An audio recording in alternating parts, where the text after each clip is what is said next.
I can see that perspective. I'm curious to hear about the input that the coaches provide.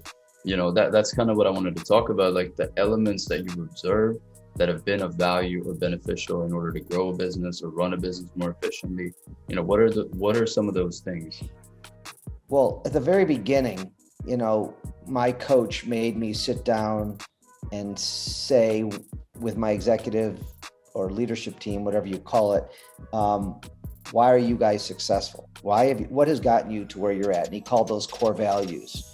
And the four of us at the time sat down and took hours to figure out why we were successful, not what characteristics or traits we want to have in the future, but today, what makes you guys successful? And we did it. We came up with 6 core values, and to this day, they've never changed. And we have them, we use those to hire, fire, reward, recognize people to today.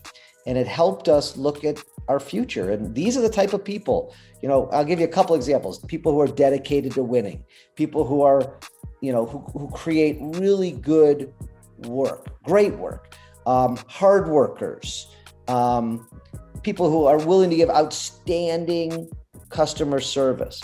These were the types of things we were doing. So when we went to hire somebody, we made sure that they had those attributes. So we would ask questions about them.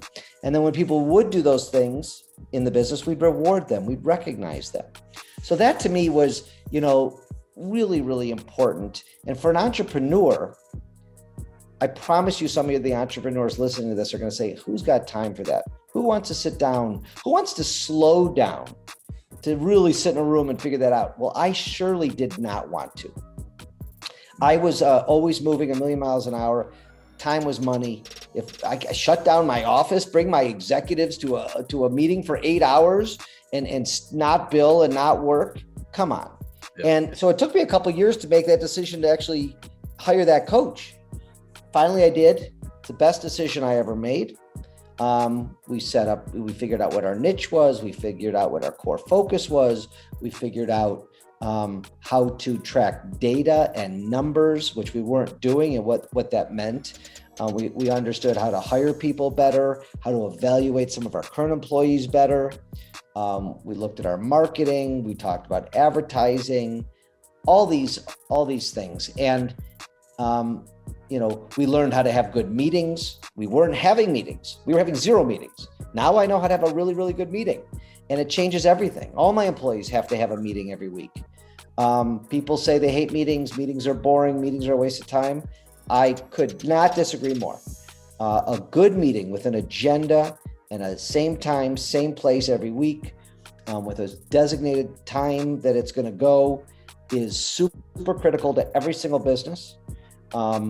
If the executives or people are not in meetings every week, I don't believe that company is going to do well. And I think many companies don't have robust meetings. And I think it's a mistake. So, there's probably 100 more that I'm not saying to you right now, but those are some of the bare bone characteristics of things that I learned 13 years ago that I'm still implementing on a daily, weekly basis, looking at my numbers every single day and week. And it's just been a game changer. There's no more guesswork. There's no more running around. I learned how to delegate. I learned how to work in my sweet spot.